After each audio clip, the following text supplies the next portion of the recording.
My name's Grant Ellison, and up until a few days ago, I thought I had a solid marriage. Not some fairy tale romance, but a quiet, dependable, grown-up kind of love. 8 years with the same woman, learning her routines, putting up with her quirks, saying sorry even when I wasn't wrong, just to keep the peace. I used to think that made me a good husband, a mature man, a safe harbor. Apparently, I was just a well-fed mud. It was last Friday when things started to unravel. Though truthfully, it had probably been unraveling for years. I just didn't hear the thread snap until we were deep into that drive. Skylar had asked me to take her and her friends Laura, Haley, and Ruth to some spa weekend in the hills about 5 hours away. I remember blinking at her when she asked, surprised because I'd already made plans to go fishing with Hugo. But she smiled that tight, rehearsed smile she always wore when she needed a favor, and said, "You're so good at long drives, and we need the SUV. You know none of us want to cram into Ruth's Prius." And just like that, I said yes. I packed their bags in the trunk. I filled the gas tank. I even cleaned the dashboard and stocked the center console with snacks and gum. Skylar didn't say thank you, just slid into the back seat, not even the passenger side, and started chatting with her friends like I was the Uber driver. No one offered me coffee. No one asked how I was. The first hour passed in relative silence for me, except for their occasional requests. Turn the heat down. Switch the playlist. Take this exit instead. I kept my hands on the wheel and nodded. I didn't mind. I was used to fading into the background when Skylar was with her friends. They were the kind of women who wore coordinated brunch outfits and had matching Instagram captions for their girls' getaways. I didn't belong in their world. I never had. But around hour 3, somewhere near the foothills, it happened. The moment that cracked whatever illusion of normal I had left, Skylar was laughing about something Laura had said. And then I heard her voice cut through the cabin like a blade. "Honestly," she said, "he's like a rescue dog. You feed him, he wags his tail, so easy to control." Then the laughter followed. Not polite chuckles, not confused reactions. They laughed like it was the funniest thing they'd heard all week. I didn't say anything. I didn't flinch. I just tightened my grip on the steering wheel and kept my eyes on the road. But inside, something twisted, something sharp. I felt it spread down my arms and settle in my stomach. They went quiet for a second after that, maybe realizing I'd heard, maybe not caring. Haley cleared her throat. Laura tapped at her phone. Skylar changed the topic like she hadn't just compared me to a mutt she picked up off the street. I spent the next 2 hours pretending I was somewhere else, mentally sorting bolts in a toolbox, remembering the sound of the lake at dawn, replaying the joke over and over in my head. Rescue dog, that's what I was to her. When we finally arrived at the spa resort, the women got out laughing again, breezy, carefree. I popped the trunk, grabbed their bags, and stacked them neatly by the valley stand. Skylar barely looked at me. She adjusted her sunglasses and said over her shoulder, "Don't forget to wash the sheets before I get back. They stink like you. No thank you, no kiss goodbye, just that." And with that, she was gone. The glass doors swallowed her up, and I was left standing there alone, holding nothing. I got back in the car and sat in the driver's seat for a full 5 minutes before starting the engine. I didn't cry. I didn't yell. I didn't call Hugo even though I wanted to. I just stared out the windshield at nothing, feeling smaller than I'd felt in years. The drive back was different, quieter. I didn't turn on music, didn't check my phone, just let the road roll out in front of me, and let that sentence echo in my head like a song on repeat. You feed him. He wags his tail. I used to think Skylar and I were just coasting like a lot of married couples after the honeymoon phase wears off. You work, you pay bills, you smile through dinners with in-laws and plan for weekends that never quite happen. I told myself we were just busy, stressed, that maybe one day we'd find our rhythm again. But what if there was no rhythm to find? What if the love I thought we had was just obedience? What if I was never her partner, just her convenience? I don't know when it happened, but somewhere between the 3rd and 4th hour of that drive home, I realized something. I didn't feel heartbroken. I felt humiliated, and that was worse. When I walked back into our house, everything looked different. The hallway photos, mostly of her. The furniture stuff she picked out, even the color of the walls. I'd wanted a soft olive green in the living room, but we got charcoal because she said olive looked cheap. I agreed because I always did. I stood in our kitchen staring at the fridge covered in her workout schedule and meal plans. Not a single magnet from my childhood fridge. No photo of my parents. No evidence of my life before her. I was 36. I had a mortgage, a degree in architecture, and a decent credit score. But standing in that house, I felt like a guest, a temporary visitor in the life of a woman who saw me as a trained dog she could show off to friends. I made a sandwich, not because I was hungry, but because I didn't know what else to do with my hands. I stood there chewing in silence, staring at the floor tiles I installed myself last summer, while Skylar went wine tasting with Rachel. She didn't even notice when she came back. And then, like a final twist of the knife, I opened her laptop to check for a delivery confirmation. She'd asked me to return a faulty steamer. Her email was open. Her social media was still logged in. I didn't mean to look, but something told me to click. That's when I saw it. The private group chats, the messages, the memes, and everything I thought I knew started to fall apart. But that's a story for another chapter. All I can say is that Drive didn't just take Skylar to a spa resort. It took me somewhere else entirely, out of my denial and straight into the truth. The moment the front door shut behind me, it felt like something inside me stayed outside. Something I couldn't quite name. But I felt the absence of it immediately. Like when you lose your keys, but don't realize it until you're already late. I dropped the house keys in the bowl by the door and just stood there. The silence wasn't peaceful. It was heavy, full of unspoken things. I could still hear her laugh in my head, echoing off the highway as if it had attached itself to the lining of my brain. I took off my shoes in the hallway like I always did. Habit 8 years of it.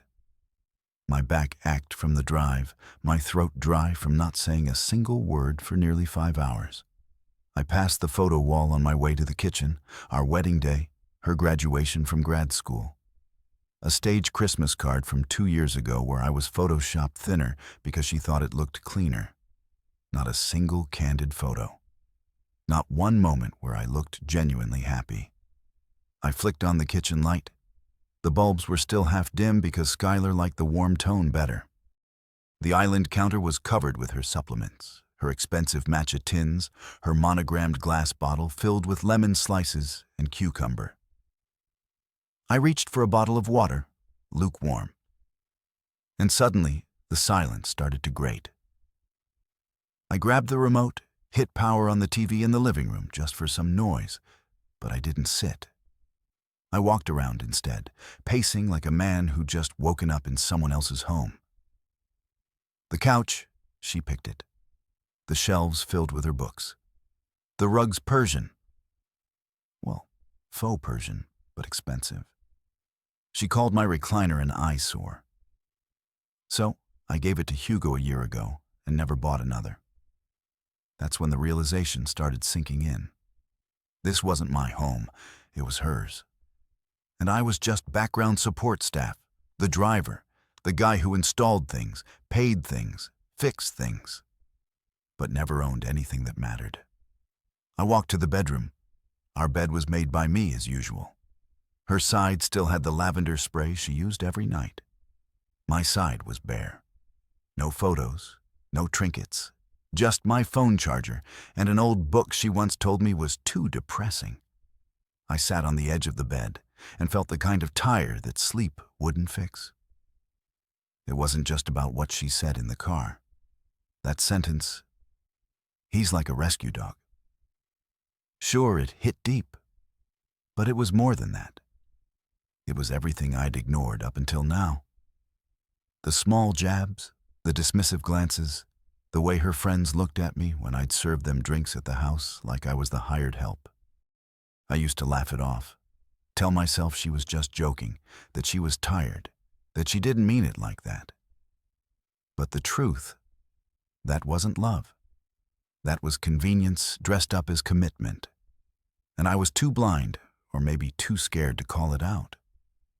After a long shower, I threw on some sweatpants and walked back to the kitchen. I opened the fridge. Not a single thing I liked in there. Everything was low sodium, dairy-free, gluten-free, organic. I made a plain peanut butter sandwich and ate it standing up, still staring at the same tile floor I'd laid down with my own 2 hands. She told me I was so good with my hands back then. Funny how praise always came when she needed something. I wandered into her office to put a package on her desk. Another one of her self-care kits had arrived. Lavender oil, herbal tea, some crystal-infused candle. She'd once told me I was too plain for spiritual stuff. I'd laughed at the time. Now it just sounded cruel. That's when I noticed her laptop. It was open, still on sleep mode. She must have left it that way while ordering things last night. I didn't plan to snoop.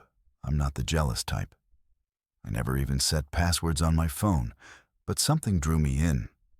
Some in my gut that whispered, "Look." I moved the mouse. Her Facebook was open, and it wasn't the main feed that caught my eye. It was a private message tab.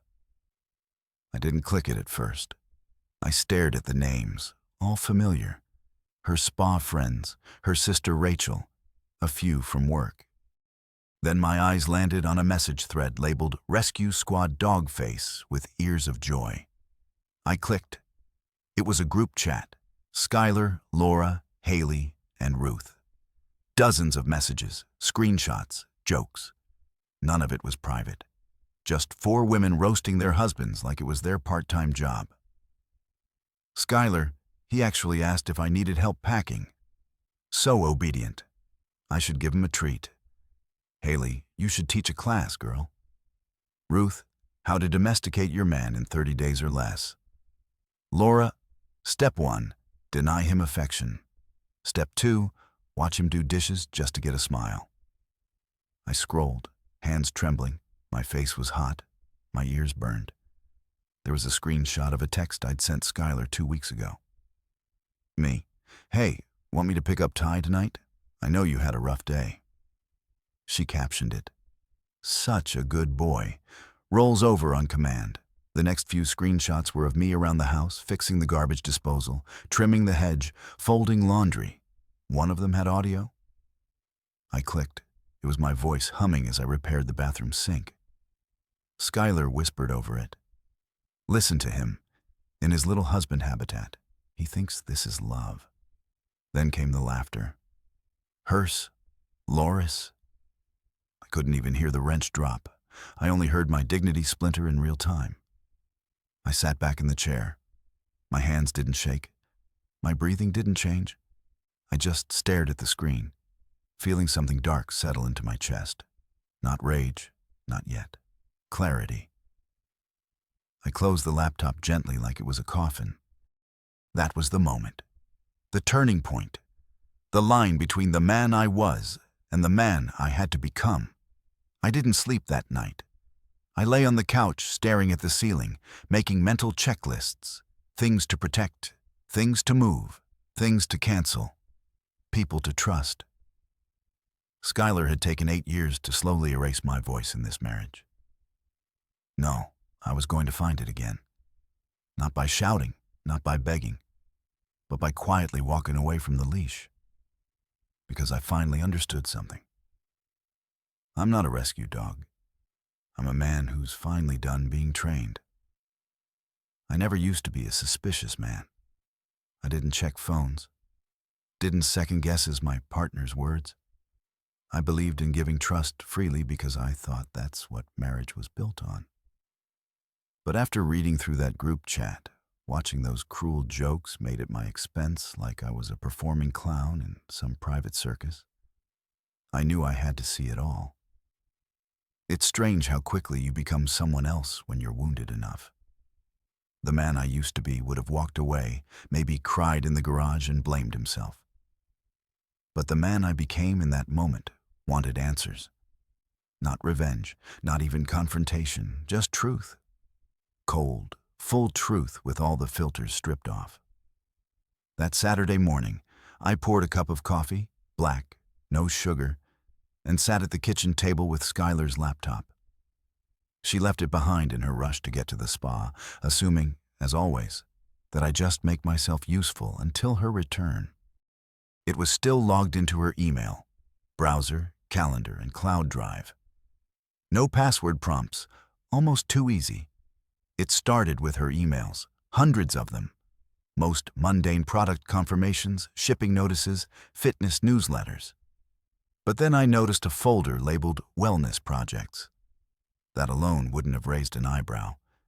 Except I remembered her using that term once when I asked her where $900 went from our joint account. Wellness projects, she'd said dismissively. You wouldn't get it. I opened the folder. Invoices, multiple. One for a private therapist who wasn't on our insurance plan. Another for some online relationship coaching course. Not for couples, for her alone. The tagline made my jaw tighten. Learn to reclaim your power and reshape your partner without saying a word. There were also PDF notes from the coaching program. I skimmed them. One line stood out in bold. Reward only when behavior aligns with your expectations. Otherwise, create distance. Eventually, they'll adjust. It was like reading a manual on how to train a pet. I backed out of the folder, stomach churning. I opened her cloud gallery next. At first, it was just selfies, gym poses, smoothie bowls, perfectly staged shots of her looking thoughtful in cafes. Then came the videos. One of them was me.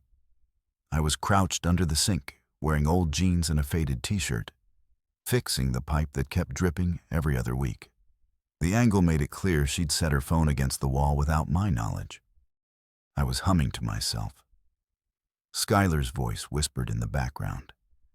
Every time I act cold, he does a chore. Pavlov's husband. A giggle from someone else, probably Laura. The screen went black. I closed the gallery, tuned them to keep watching. I checked the calendar next, not even sure what I was looking for. That's when I noticed recurring events labeled RC meeting every other Thursday night. RC Russ Carmichael, her boss, the same man she claimed was too old to flirt and just her mentor. A married executive with a history of turnover in his department and rumors swirling about unprofessional conduct. I'd heard whispers, but Skylar always brushed it off like office gossip. She'd laugh and say, "Russ, please, he barely knows my last name." Funny then that she had at least 22 calendar entries involving him. Not meetings, not team events, just RC meeting. I felt heat creeping up my neck, but I wasn't ready to assume anything. Not yet. So, I opened her message app. The first thread that jumped out wasn't Russ. It was the same group chat I'd seen before. I skipped over it. There was only so much mockery I could take in a single morning. But then I saw a name I didn't recognize. Heather M. I clicked. It wasn't Heather. It was Skylar's dummy account. They were sending messages to themselves, clearly storing things secretly. Screenshots, notes, thoughts she didn't want others to see. I scrolled and my heart sank. There were chat logs with Laura about timing things right. One message from Skylar read, Russ said, "Once I'm free, he'll make it official. Promotion first, then paperwork." Laura had replied, "Just don't let Grant catch on too soon. He'll probably cry and ruin your narrative." Skylar's response, "Oh, please. He'll fold like always. That man still apologizes when I roll my eyes." That's when I shut the laptop. I sat in silence for what felt like hours. My coffee had gone cold. My hands felt foreign to me, like they didn't know what to do anymore. I wasn't just being mocked. I was being used, trained, conditioned. She was slowly phasing me out of her life, already making space for someone else while I sat around believing we were just going through a rough patch. And the worst part, I'd allowed it. I made excuses for it. For years, I thought her coldness was stress. Her absence was ambition. Her constant criticisms were tough love. But it wasn't love. It was manipulation wrapped in charm. A project she took on, got bored with, and was ready to abandon once the next opportunity came with a company bonus. I called Hugo that afternoon. He picked up on the second ring. "Yo, you good? Thought you were at the lake," he said. "I didn't go," I replied. My voice didn't even sound like mine. "You sound weird. You all right?" "No," I said quietly. "Not really." I told him everything. Not the way I'm telling it now. Not so clean, not so composed. I stuttered through some parts. I paused a lot. There were long silences where I didn't know how to explain what I'd just seen. Hugo didn't interrupt. When I finished, there was a beat of silence before he spoke. "All right," he said. "What's the plan?" That question hit me harder than I expected. What's the plan? For the first time in years, someone wasn't asking me to stay quiet, keep peace, or try harder. He was asking how I wanted to take control. I didn't have all the answers yet, but one thing was clear. I wasn't going to confront Skylar right away. That's what she'd expect. I wasn't going to blow up and give her a victim card to wave in front of her friends. No, I was going to do something she wouldn't see coming. Take back control quietly, deliberately, and on my own terms. I ended the call and grabbed a notepad, made a list. Hugo agreed to help with the steps, finances, locks, my own space, emotional distance. Everything I'd ignored, everything I let slide. I was going to fix it. Not to win her back, not to punish her, but to finally stop being the background character in my own damn life. She trained me, huh? Well, it's time I entrained myself. It's strange how calm I felt when I started making the list. Not angry, not bitter, just focused. The kind of focus you get when you finally stopped lying to yourself. I wasn't reacting anymore. I was rebuilding. Not for her, not to prove anything. Just to protect what little I had left of myself. First thing I did was open a new bank account. Not a joint one, not a shared savings, just mine. I walked into the local branch that Monday morning and asked to speak to someone in private. The banker, young guy, maybe mid-20s, smiled politely until I explained I was closing a joint account I'd shared with my wife of 8 years. I watched his face shift the moment I mentioned that sympathy maybe, or recognition, like he'd seen this movie before. He didn't ask questions, just nodded and handed me the paperwork. I transferred half of what was left in the joint account into my new one. I didn't take it all. I wasn't trying to start a war, but I wasn't going to leave myself exposed anymore. I also canceled the wellness box subscription she'd been charging to my card, $300 a month for powders and stones and jars of aired self-importance. After that, I called the storage unit place on Maple Street, booked one under my name. Climate controlled, enough space to fit everything she left behind when she went to the spa. I wasn't going to throw anything out. Not yet. But I wasn't going to let her come back and act like nothing had changed either. Then I changed the locks. I'd done it before. Once when we got the place, once when Skylar lost her purse. So I knew how. I went down to the hardware store, picked out a better deadbolt, and installed it myself that night. Hugo offered to help, but I needed to do it alone. One last quiet act of reclaiming the door to my own home. I left her keys on the kitchen table, and then I packed her things. Not all of it, just what was clearly hers. Clothes, shoes, her gym equipment, makeup, the drawer of beauty products she guarded like a vault. Her laptop, her vision board, the little frame quote that used to hang in her office that said, "Train your man or he'll become someone else's headache." Yeah, that one went in the box first. I labeled everything neatly, sealed it up, and loaded it into the truck, drove it to the unit, sent the address and entry code to her sister Rachel with a simple message. Skylar's things are here. Lisa is under my name. She has 30 days to retrieve them. Rachel didn't reply, but the message was marked as read. Then came the hardest part, telling people. I started small. Hugo already knew, and he offered to take me out for dinner that night. I declined. I needed space. I needed to feel what I was doing, not distract myself from it. The next day, I called my mother. Now, my mom is the kind of woman who believes in forgiveness above all else. Grew up in the church, thinks therapy is a gift from God, but she's also sharp. I knew she'd want to hear the full story, so I told her everything.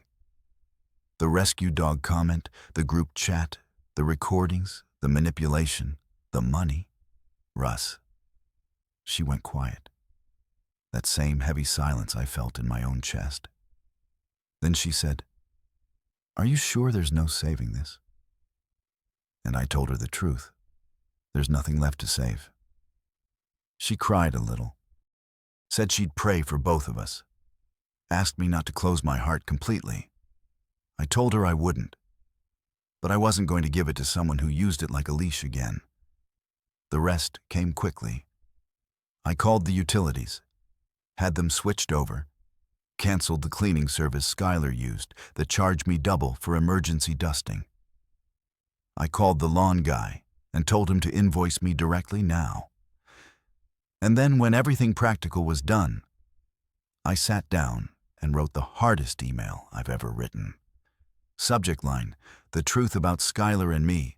I didn't post it publicly, didn't make a scene. I sent it to a small list of people who'd been part of our lives.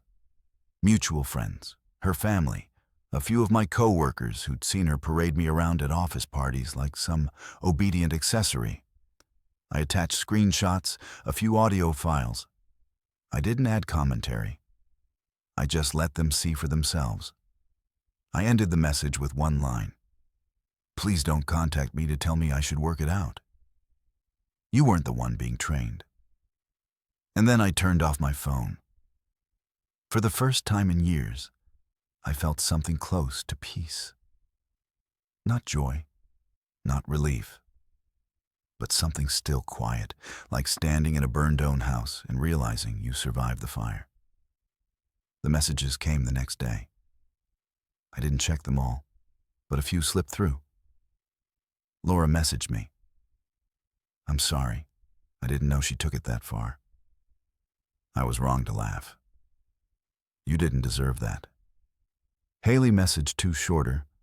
I didn't mean it personally. Whatever that meant, Ruth, she didn't say a word.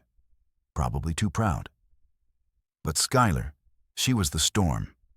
She called, texted, emailed, left voicemails. "What the hell are you doing, Grant? This isn't funny. You changed the locks. You're being insane. Call me." And then the guilt started. "Can we talk? Please don't do this. You're blowing everything out of proportion." But I didn't reply because there was no proportion to blow up. She made me into a joke and then laughed when I played along. Now she could sit with the silence. I wasn't angry anymore. That would have taken too much energy. I was done giving her power over my emotions. I didn't want to scream, didn't want to confront, didn't want closure wrapped in her crocodile tears. I wanted peace, and I was finally starting to feel it. I looked around the house that night. It still looked like hers, but something had changed. It was quieter now, warmer somehow, like the house itself had exhaled. I made a simple dinner. Eggs and toast, washed the dishes, lit a candle, one of the few things in the house that I'd actually picked out. It smelled like cedar wood and clean air. Masculine, honest. Then I sat on the couch, turned on some Miles Davis, and watched the sun go down. And for the first time in a long, long time, I didn't feel like anyone's project. I felt like a man finally locking the world out and letting himself back in. The doorbell rang at 3:42 p.m. on Monday. It wasn't a polite ring, it was frantic. The kind of ringing someone does when they think if they press hard enough, the door might forget it's locked. I didn't move at first. I was in the living room, legs up on the coffee table, watching a rerun of a show I didn't care about. A cup of tea in my hand, not because I liked tea, but because Skylar hated the smell of it. And suddenly that was reason enough for me to start drinking it. The ringing continued, a pause, then pounding. I didn't have to check the peephole. I knew who it was. Skylar always had this pattern. Silence, then guilt, then pressure, then theatrics. I used to cave somewhere between guilt and pressure. This time, I let the storm hit the door. "Grant," she shouted. Grant opened the damn door. I muted the TV, took another sip of tea. Then I stood and walked quietly to the window by the hallway, peeking through the edge of the curtain. She looked exactly like I imagined she would. Disheveled, but pretending she wasn't. Designer coat over leggings, messy bun, no makeup, oversized sunglasses like she was hiding from paparazzi. Her phone in one hand, keys in the other, waving both like weapons. I leaned against the wall and listened. "You're seriously doing this?" she yelled. "You're making a scene. Do you want the neighbors to hear?" Funny how that was her concern now. The same woman who laughed with her friends about training me was suddenly worried about decorum. I didn't speak, didn't open the door. Just watched her detached like watching an actress fumble through the wrong script. She tried calling next. I heard the phone buzz from the kitchen. 14 missed calls by then. The voicemail started piling up. Some tearful, some furious, all carefully balanced between "this is your fault" and "I love you. Please stop this." I didn't listen to any of them. Eventually, the noise stopped. She stood there for a long time, pacing, looking at the door like she could will it to open. Then, after almost 20 minutes, she pulled out her phone and walked back to her car. I thought that was the end of it. I was wrong. The next morning, I was in a meeting at the office when my assistant poked her head in. "Ah, there's a woman here asking for you," she whispered awkwardly. "She says it's important." I knew before I asked. "Did she give a name?" She nodded. "Skylar. I told her you were in a meeting. She's in the lobby." I took a deep breath, stood, buttoned my jacket, and walked out like I was heading to battle. She was there in the middle of the lobby, eyes wide and glossy like a soap opera heroine. She didn't even wait for me to speak. "Why are you doing this to me?" she asked, her voice trembling just enough to sound sincere. "You changed the locks, ignored my messages, sent my things to a storage unit like I'm some stranger." I nodded slowly because you've been acting like I'm a stranger for years. Her face twisted, caught somewhere between shock and indignation. Don't do that. Don't flip this on me. I folded my arms. No flipping, just facts. She looked around, clearly aware of the receptionist, pretending not to watch. Can we talk in private? No. I said everything that needed to be said was already said in your group chats, in your videos, in your wellness project notes. That froze her. You went through my things, she hissed after I drove you and your friends across the state, listened to you call me a rescue dog, and got told to wash sheets because they smelled like me. Yeah, I did. Her shoulders dropped for a second.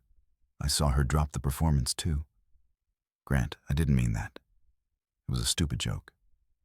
No, I said, my voice steady. It was a confession, and she opened her mouth, closed it, then tried again. I was venting. Everyone does it. No, not everyone turns their spouse into a punchline. Not everyone mocks someone they say they love to feel better about themselves. Her hand went to her chest, clutching at some invisible ache. 8 years, Grant. You're really going to throw it all away. I looked her in the eye and I said it. I'm not your rescue dog anymore. The words felt strange coming out of my mouth, like I was borrowing someone else's line. But it landed. I saw it hit her like a slap. Her mouth dropped open, then shut again. I turned and walked away, left her standing in the lobby like a statue that forgot its pose. Back in my office, I sat down, took a slow breath, and realized something important. I wasn't angry. I wasn't shaking. I wasn't fantasizing about getting back at her or making her suffer. I wasn't anything. I was free. That evening, I sat on the porch with Hugo. We drank beer from the bottle and watched the sky turn pink. She showed up at work. He asked, lobby, full dramatic effect. I said, nodding. And what did you do? Told her I'm done playing house pet. He laughed. Did she cry a little? Not sure if it was real. Hugo leaned back in his chair, took a swig, and said, Proud of you, man. Most guys in your position would have gone nuclear. Blown it up. You're doing it like a surgeon. Clean, cold, no blood. I didn't say anything. I just stared at the yard. It was quiet again. My house looked the same, but it felt different. Like it belonged to someone who finally knew what dignity tasted like. And I planned to keep it that way. She begged for one night to talk. I wasn't planning to give her anything. Not a meeting, not a conversation, not even the decency of a shared space. But Hugo convinced me to allow one final sit down. It's not for her, he said.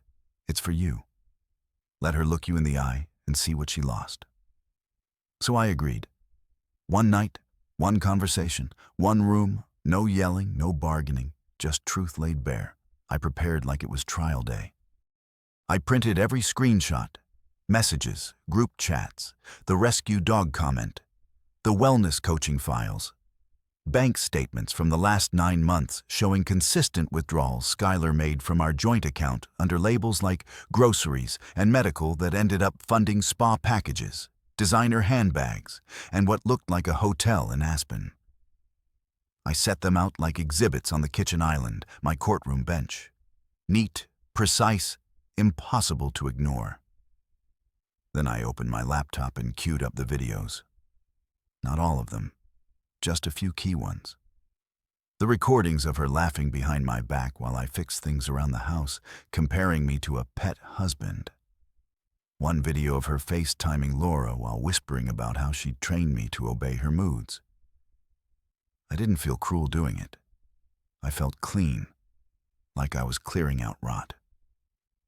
She arrived at 6:32 p.m., wearing my favorite dress, the navy blue one with the little sleeves and the lace at the bottom.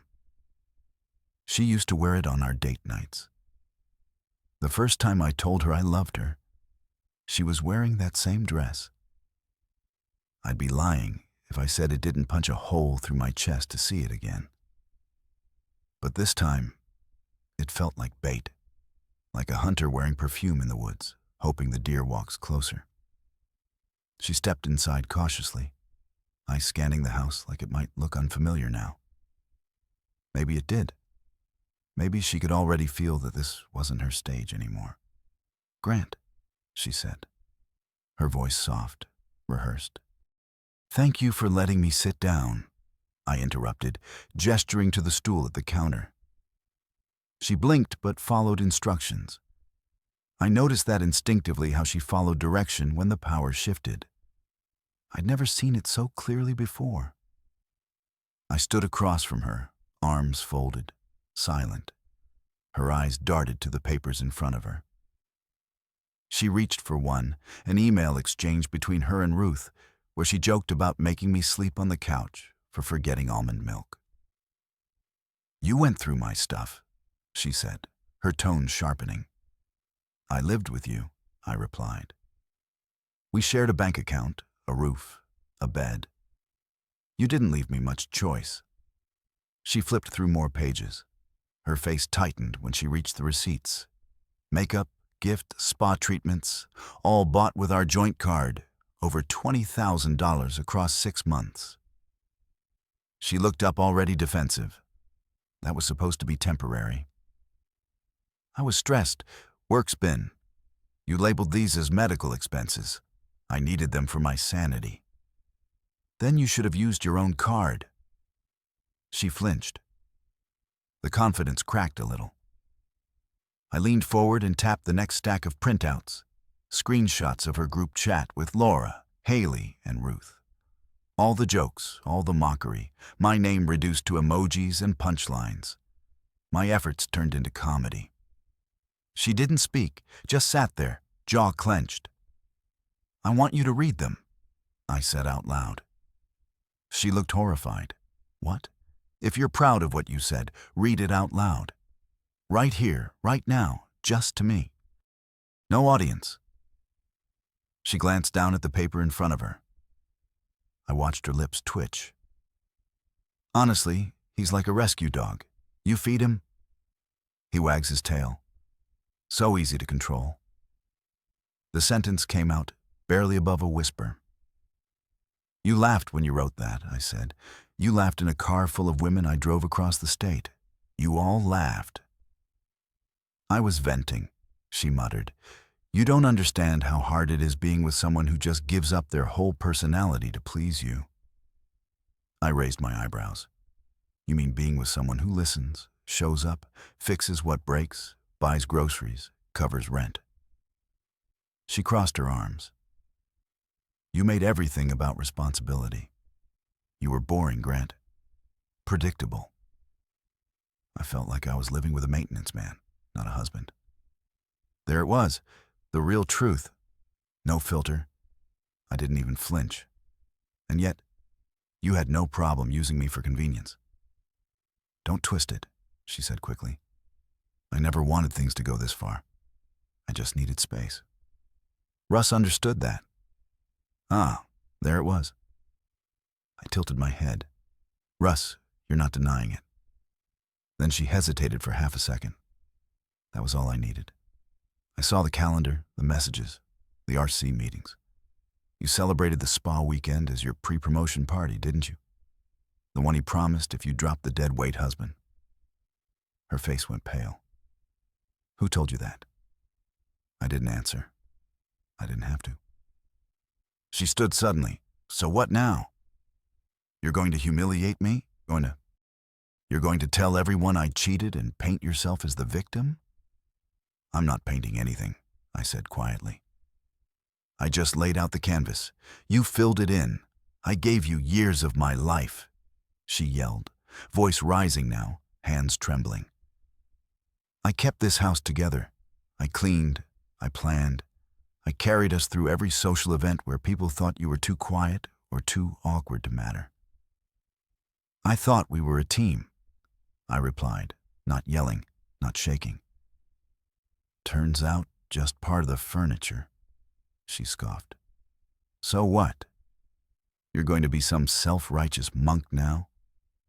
Start over with your pride and a pile of paperwork? Good luck finding someone who will tolerate your dullness. I reached under the counter and clicked play on the speaker. Her voice filled the room.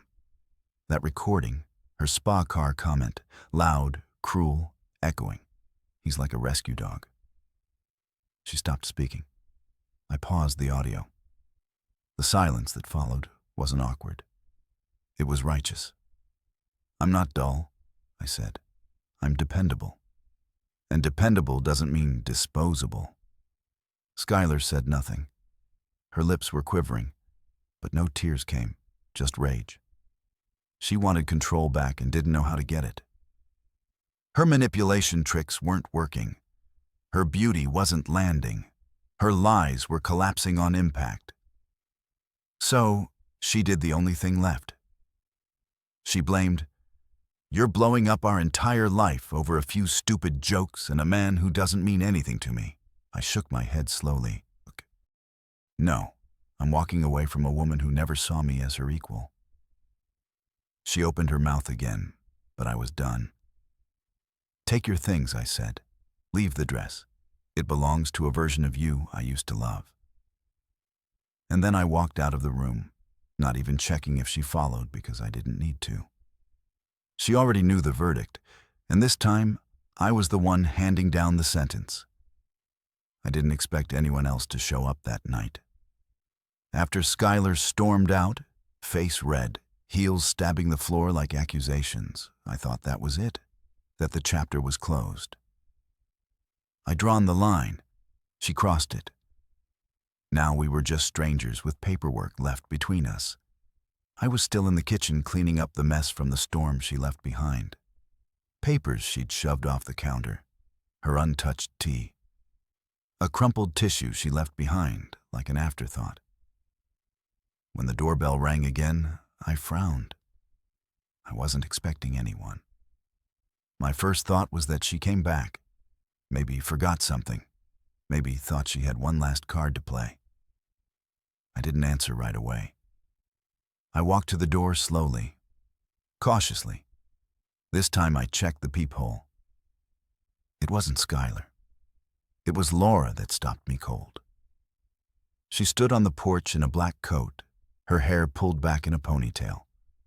No makeup, no wine glass in hand. No mocking laughter curled on her lips. Just her holding a manila envelope, shifting her weight from one foot to the other like she was nervous. I opened the door just a crack. "Laura," she nodded. "Hey, I know I shouldn't be here. I'll only take a second. Can I come in?" I hesitated. This was one of the same women who sat in my car laughing about how easy I was to control. One of Skylar's 3-ring circus enablers. The same friend who'd clapped along to Skylar's stories like they were open mic comedy shows at my expense. But something in her eyes was different. So I opened the door and stepped aside. She walked in, glanced around like she half expected Skylar to appear from the hallway. "She's not here," I said. "We had our talk, ended about 20 minutes ago." Laura let out a breath. "Good. Then maybe you'll listen to what I have to say before throwing me out." I folded my arms. "You've got 2 minutes." She held up the envelope. "I came to give you this. I should have given it to you a long time ago, but I was scared. Scared of losing her, of being caught in the middle of burning every bridge. But after what I saw tonight, after how she treated you, I realized I don't want to be part of her cover anymore." I looked at the envelope, then back at her. "What is it?" "Proof," she said, "of everything you already suspected and a few things you didn't." I took it and opened it slowly. Inside were printed screenshots, text threads, photo stills, copies of emails. I didn't even need to scan through them. It started 6 months ago with Russ Carmichael. You probably figured that out already. She used to joke that if she played her cards right, she'd finally get the promotion and get out of this marriage. In one move, I said nothing, just kept turning pages. Photos of Skylar and Russ at a hotel bar. More of them at a resort. A selfie of them in a bathroom mirror, his hand clearly on her waist. Text between them planning Friday escapes. Code names like wellness meeting and vision alignment. Laura continued, "The spa weekend wasn't just a spa trip. It was a celebration. Russ told her he'd fast-track her into a senior position after she filed for divorce. They were finalizing everything that weekend. Benefits, salary, package, all of it. I looked up and you knew."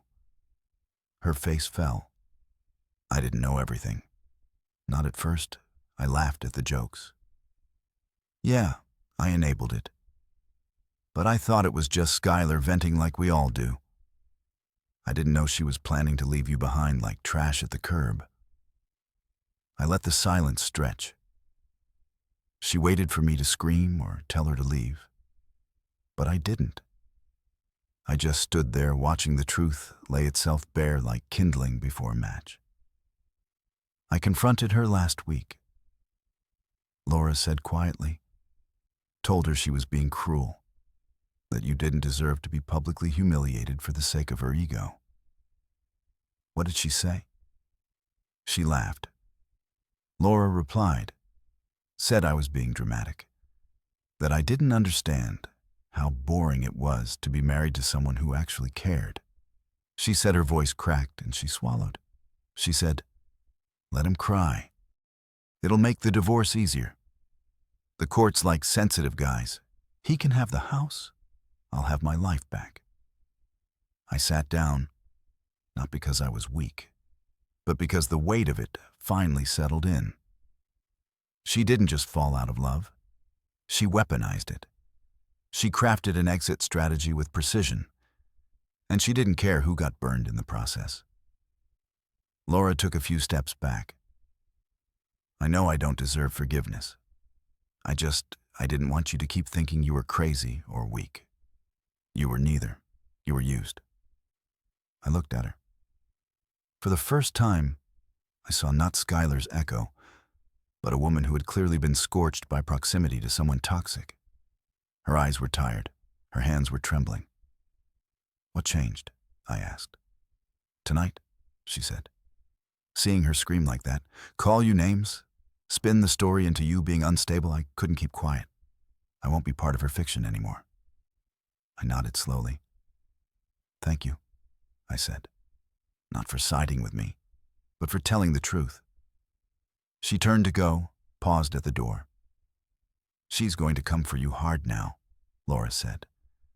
"When she realizes she lost control, she's going to try to spin it." "She already did," I replied. "She cried in the lobby at my office. Told my assistant I was emotionally abusive. Classic projection." Laura let out a dry laugh. "That sounds like her." She opened the door, then looked back one last time. "For what it's worth, I hope you find someone who sees you as a man, not a project." With that, she left, and the house fell silent again. I sat there with the evidence spread out in front of me like puzzle pieces. But for the first time, I didn't feel broken. I didn't feel defeated. I felt something else. Clarity. I knew who I was.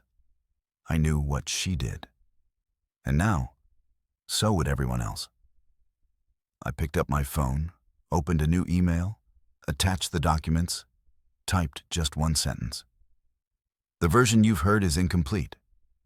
Then I hit send to her parents, her sister, her friends, my lawyer, her workplace. She betrayed me. But now her lies were about to collapse under the weight of her own mask. And I didn't have to lift a single finger. The truth was already loud enough. The next time she reached out, her tone had changed. No more voicemails that wobbled between fury and guilt. No more texts full of sarcasm or vague threats. This time, it was a polite email. Too polite. Subject line: "Can we settle this privately?" A body full of soft, strategic language. I think we both made mistakes. I don't want this to turn into a war. Let's talk. Just us. No lawyers yet? We can be adults. I stared at the screen, rereading that phrase. Just us. The same woman who paraded my humiliation like a prize now wanted to play house one more time, just until she could grab what she needed and slip out clean. I didn't respond. 3 hours later, another email came in. This one angrier, less polished.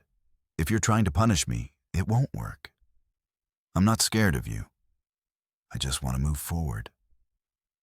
I didn't respond to that one either. Then came the offer. I'll sign whatever you want. Just unlock the accounts. There it was. The panic, the unraveling. The moment when someone who thought they held all the cards suddenly realizes the table's been flipped and they're the only ones still sitting. I talked to my lawyer the next morning. Her name was Delia Marston. Calm, sharp, and absolutely ruthless in a way that made me want to take notes. She didn't ask me if I wanted to be vindictive. She asked me what I needed to feel free. "Do you want the house?" she asked. I shrugged. Honestly, I'm not even sure I want the curtains. I just want a clean cut. No strings, no chances to twist this into a reconciliation attempt. Delia smiled. "You're the ideal client, clear-headed and done." She drew up the paperwork by the end of the week. When Skylar found out I had retained legal counsel, she called me 17 times in 1 hour. I let every call go to voicemail.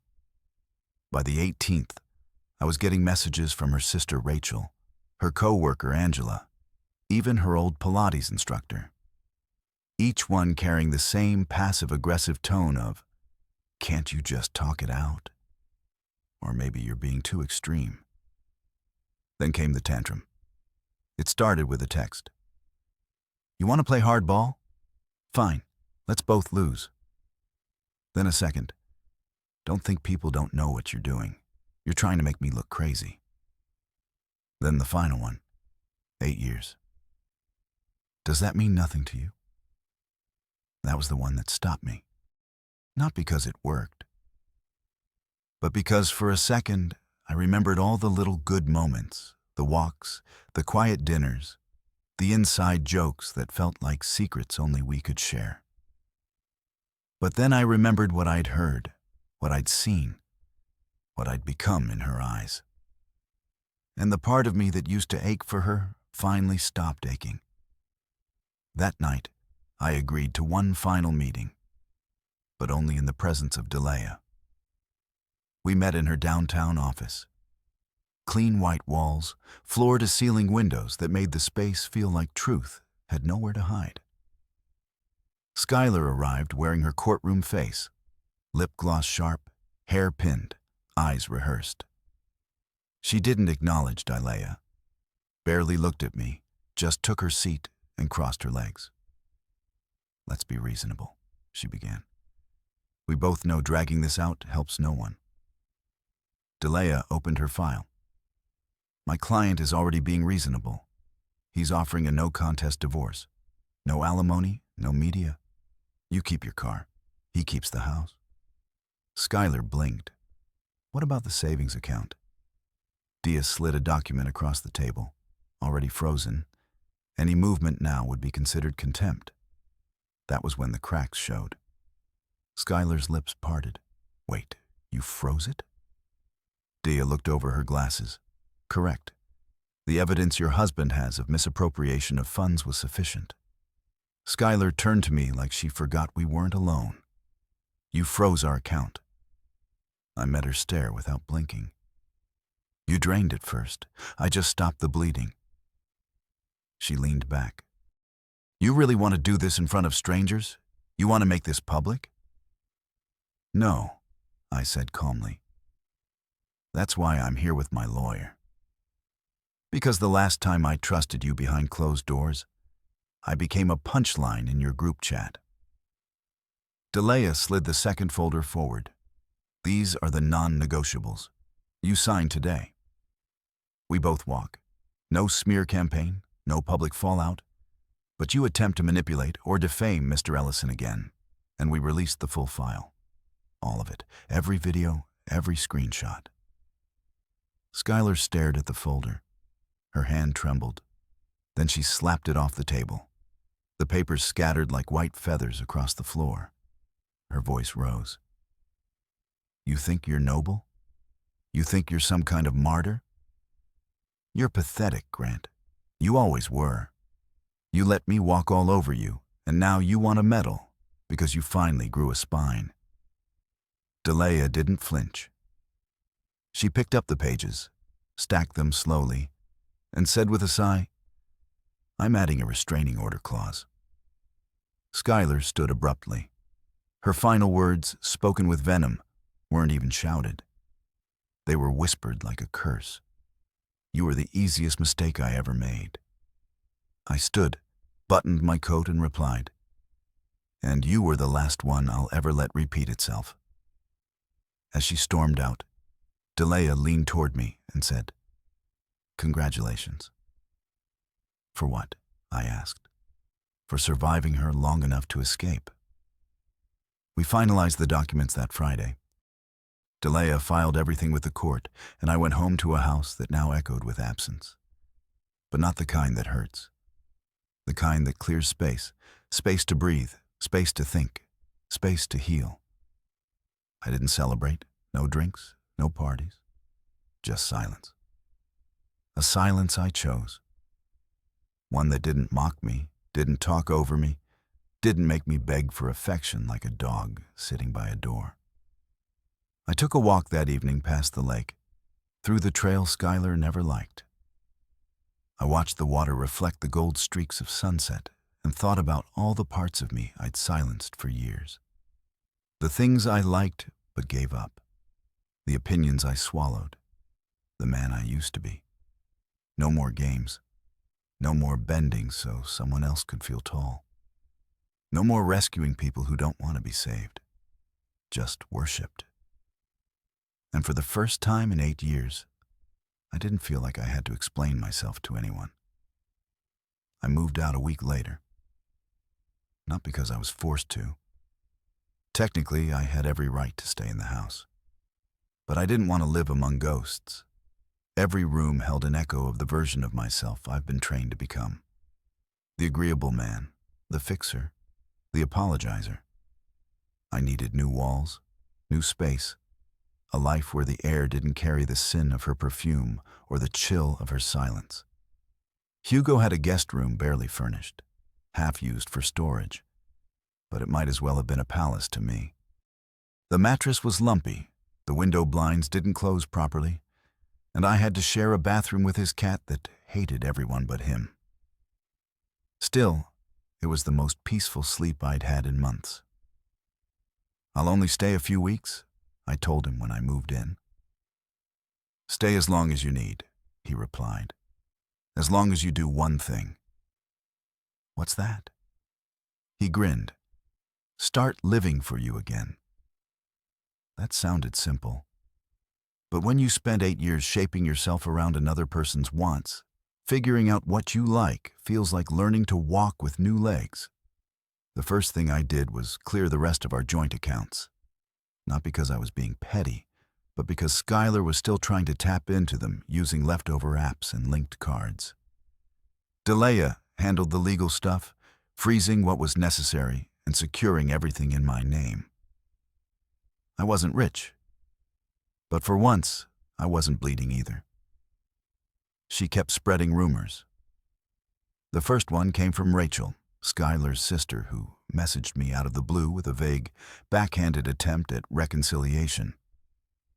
I know things got messy, she wrote, but Skylar's telling people you were emotionally unstable, that you isolated her, that you were jealous of her success. I stared at the message for a long time. Jealous? I paid the bills. I covered her debt. I stayed home while she traveled with co-workers. I clapped through her wins, even when I was breaking quietly in the background. If anything, I'd been her shadow. And now she wanted to paint that as control. But I didn't argue. I didn't reply. I just blocked the number. Hugo called it emotional detox. I called it peace. It was a strange thing, letting people believe whatever they wanted while you quietly outgrew their versions of you. A few days later, something unexpected happened. Skylar's dad called me. We hadn't spoken in over a year. He was a cold man, old school, suit anti even on weekends. The kind of guy who believed success made you morally superior. I braced myself for a lecture. But his voice on the other end wasn't angry.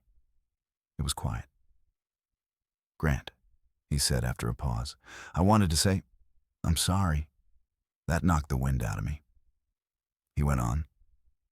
"I didn't know how bad it had gotten. Skylar told us bits and pieces, but after seeing what you sent, the screenshots, the videos, it was clear. You didn't deserve that." I didn't say anything. I didn't trust myself, too. "She's been like this since college," he said. "Manipulative." We enabled it. We covered for it. And she learned that she could rewrite the story if she just said it loud enough. "She's still trying," I murmured. "I know. But people are starting to see through it." He sighed. "You were the only man who actually loved her for who she was, and she broke you on purpose." There was another silence between us, longer this time. "Take care of yourself, Grant. And if you ever need anything, don't be a stranger." I hung up and just sat on the bed for a while. Not crying, not smiling, just breathing. For the first time in years, I felt like someone had truly seen me. Not as a tool, not as a husband accessory, not as someone to laugh at or fix or control, but as a man who did his best and deserved better. The rest of the week passed in quiet steps. I made a list of everything I wanted to do, things I had shelved for years. I signed up for a woodworking class at the community center. I reconnected with my brother, someone Skylar always dismissed as too redneck for her polished crowd. I called my mom and talked with her for over an hour without feeling like I had to lie and say we're doing fine. And I got coffee with someone new. Not a date, not a grand romance, just a woman named Camille I met at the community garden. She complimented the way I cut weeds around the fence. I complimented her boots. She laughed. It felt easy. No roles to play, no one to impress, just conversation. And in that moment, I realized something. Skylar had spent years convincing me I was boring, predictable, plain. But I was never boring. I was steady, loyal, consistent. I gave love without measuring it. I stayed when it would have been easier to walk. I chose peace over pride more times than I could count. And now I was finally choosing myself. The divorce wasn't finalized yet. Delia said it would take a few more weeks, but I'd stopped counting the days. I didn't need a court to validate what I already knew in my bones. That chapter was closed. What remained were the pages I hadn't written yet. The next morning, I woke early, made real breakfast, no protein powders, no meal plans, just eggs, bacon, and toast burnt slightly on the edges. The way I like it. I sat on Hugo's tiny porch, plate in hand, listening to the birds. And I smiled. Not a big, triumphant grin. Just a small, quiet smile. Because the man I'd lost for so long was finally coming back. It's been 6 weeks. 6 weeks since Skylar stormed out of that office with her signature flip-flops of rage and grace. 6 weeks since I packed up what was left of my pride and walked into Hugo's spare room. 6 weeks since I looked in the mirror and finally saw myself again. The divorce is nearly final now. One more court date, a few more signatures. Delia said we could do it over Zoom, but I told her I'd show up in person. I want to be there. Not out of pettiness, not for the drama, but because I owe it to the man I used to be. The one who kept showing up, even when no one noticed, especially him. Life hasn't been perfect since she left, but it's been mine. I get up when I want, I eat what I like. I ride in silence with no one asking if I'm done yet. I take slow walks in the morning, real ones. Not that we're late for brunch, power marches, Skylar called exercise. I breathe easier. My body feels lighter. My chest doesn't ache when the sun sets. My hands don't shake when the phone rings. I didn't expect healing to look like this. Not flashy, not some grand Instagrammable triumph. Just quiet peace. I still get moments, small flashes, where my brain tries to wander into old corners, like when I pass that street downtown where we had our anniversary dinner one year, or when I hear someone laugh a little too much like Haley or Ruth. I used to brace for impact, for anger or sorrow. But now the memories pass over me like wind.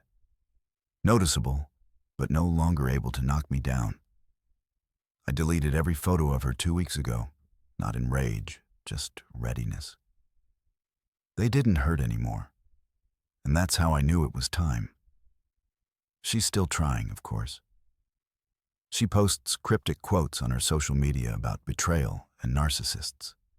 Her friends keep leaving little comments like, "You're so strong," and they never appreciate the good ones. And her latest story, apparently, I had a breakdown. Skylar now says, I snapped under pressure and left her for someone else. That I manipulated her. That I made up the cheating.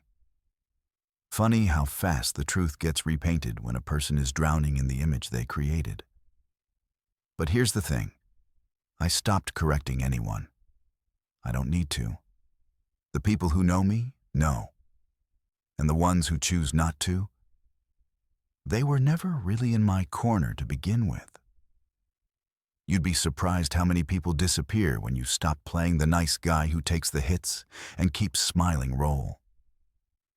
When I set boundaries, some folks made it clear I was only valuable when I was bendable.